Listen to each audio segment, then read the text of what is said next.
Well, ladies and gentlemen, the Boeing 777 is here for Microsoft Flight Sim, easily the most anticipated aircraft to release on the sim this year. In today's video, I'll be talking about that as well as some more long-haul airliner news. It has been a hectic time recently for the Flight Sim world. The most recent FS Expo over in Las Vegas has brought about plenty of incredible developments for both the current Microsoft Flight Simulator and indeed Microsoft Flight Simulator 2024. Unfortunately for the viewers, I've been quite busy with other things, including getting my qualifier cross country out of the way for my PPL, but here I am, back just about in one piece, ready to bring you all the flight sim info you need. So let's get right into it. Now for the cool price of $77.73, you can get your hands on the PMDG 777-300 ER, an exquisitely well crafted long hauler now available for PC with an Xbox release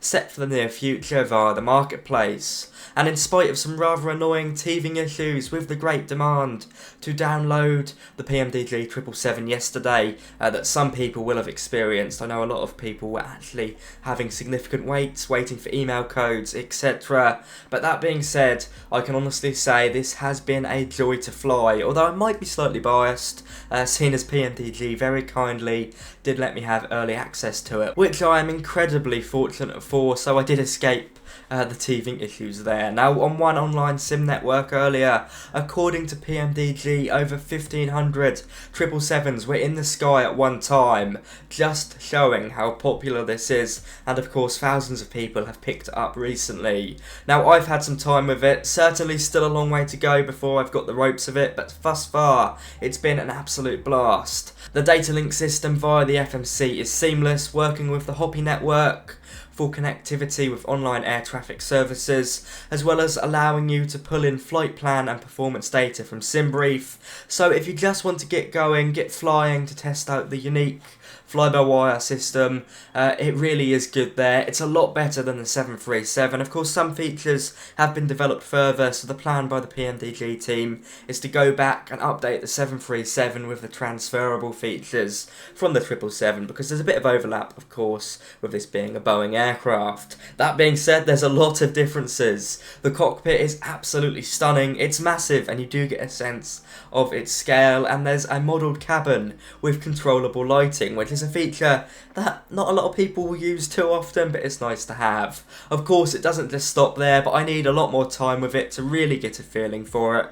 The only complaint I've heard from some people in the community is that the sounds are a bit on the quiet side. As with the 737, the PMDG team are incredibly hot on bug fixes and tweaks, so hopefully any concerns you do have will be addressed in the not so distant future. It's an awesome plane, I know it's expensive, but it is well worth it. Up next for me is the classic route of London to Dubai, 777-300 ER in the Emirates livery, of course. Before I go off and fly that, the MD11, the McDonnell Douglas MD11 by the wonderful TFDI team, will be released on the 2nd of July, as announced in Las Vegas, coming to both Microsoft Flight Sim 2020 and P3D at the same time. This trijet has been in the works for a while and is another hotly anticipated release. Now, I'm sure that many of you are looking forward to flying this, although your wallets and significant others probably aren't, as this will set you back another $70 at a minimum, with expansion packs to chuck on top.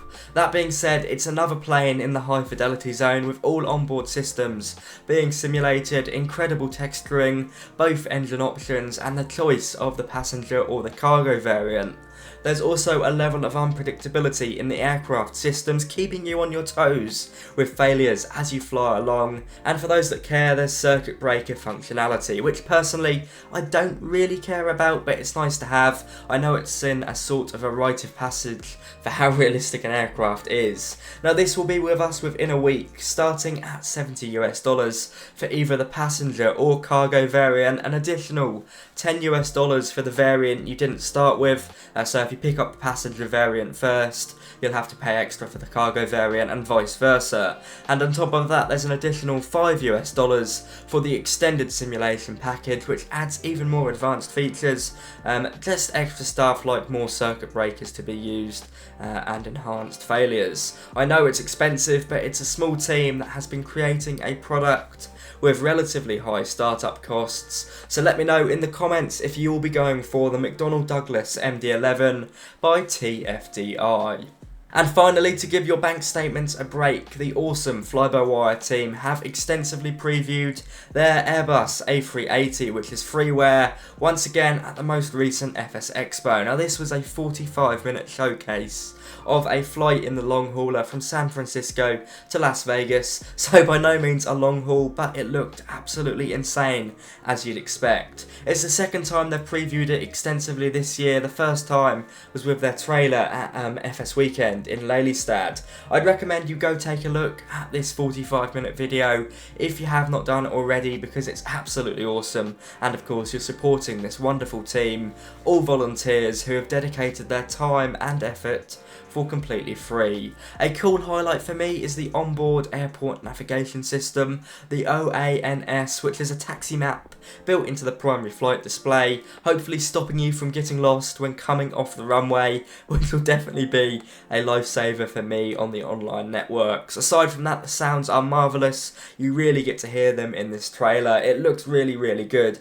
inside and out. That being said, I do not know when this long hauler will be with us. They're not going to provide a release date as far as I know. By the looks of this 45-minute video, it's not going to be too long. They've obviously got a high level of confidence in this aircraft to showcase it off to the public for that amount of time.